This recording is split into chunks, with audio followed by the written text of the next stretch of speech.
ఓం నమః శివాయ.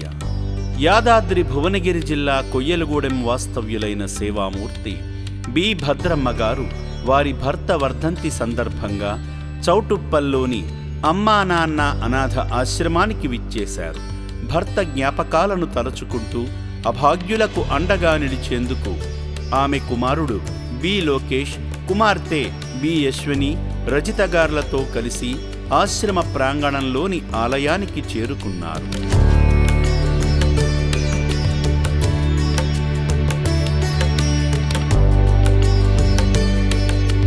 అక్కడ కొలువైన శ్రీ పుణ్యలింగేశ్వర స్వామిని దర్శించుకుని భక్తిభావంతో వారి గోత్రమైన రేచర్ల గోత్రంపై అర్చనలు నిర్వహించుకున్నారు.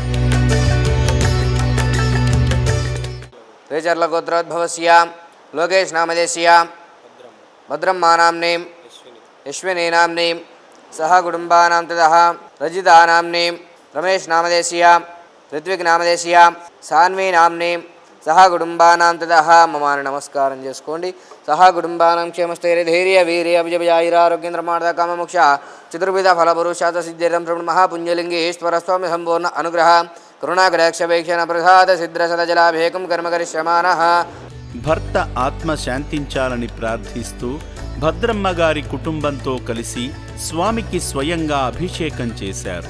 కుటుంబమంతా హోమంలో పాల్గొని ఆధ్యాత్మిక అనుభూతిని పొందారు.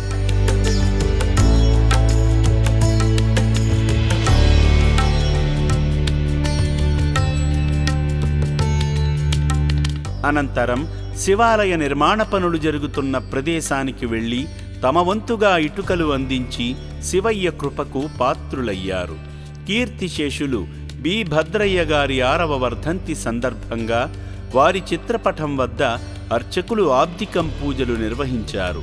భర్త పవిత్ర ఆత్మకు శాంతి కలగాలని కోరుతూ రక్షణాలయంలో జీవిస్తున్న అభాగ్యులకు వారి కుటుంబ సభ్యులందరి తరపున అన్నదానం చేసి అనంతమైన సంతృప్తి పొందారు.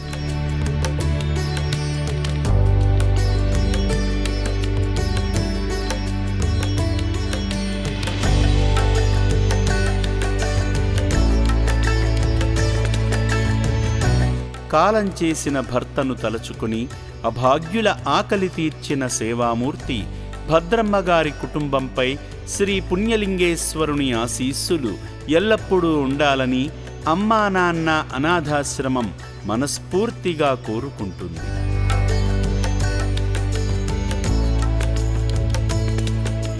ఇక్కడ వాళ్ళని ఇక్కడున్న అనాథల్ని వాళ్ళు ఎంత కేర్ తీసుకుంటున్నారో చూసిన తర్వాత చాలా హ్యాపీగా ఫీల్ అయ్యాను. వాళ్ళకి ఏ అవసరం ఉన్నా వాళ్ళే దగ్గరుండి అన్ని చూసుకోవడము. ఏదన్నా హాస్పిటల్ ఉంది లోపల క్లినిక్, వాళ్ళకి ఎనీ టైం 24/7 వాళ్ళని చాలా జాగ్రత్తగా చూసుకుంటున్నారు. ఈవెన్ మంచి ఫుడ్ పెడుతున్నారు. చాలా ఫెసిలిటీస్ కూడా ఉన్నాయి ఇక్కడ.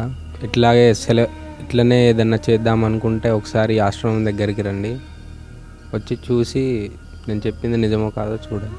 సేవామూర్తుల సాయంతో అమ్మా నాన్న అనాథాశ్రమంలో 3 పూటల రోజుకు 1800 మంది అభాగ్యులకు అన్నదానం నిర్విరామంగా జరుగుతుంది. అభాగ్యుల ఆకలి తీర్చేందుకు ఆశ్రమ సిబ్బంది ప్రతిరోజు వంటశాలలో అవిశ్రాంతంగా పనిచేస్తారు. అనాథులందరినీ వరుస క్రమంలో కూర్చోబెట్టి వారి ప్లేట్లో అన్నము, కూర పెట్టడంతో పాటు వారి దాహం తీర్చే నిమిత్తం మంచినీళ్లను అందిస్తారు. వేళకు 4 మెతుకులు కడుపు నిండా తింటూ ప్రశాంతంగా జీవిస్తున్నారంటే అది కేవలం మానవత్వంతో మీరు అందిస్తున్న సహకారం వల్లనే.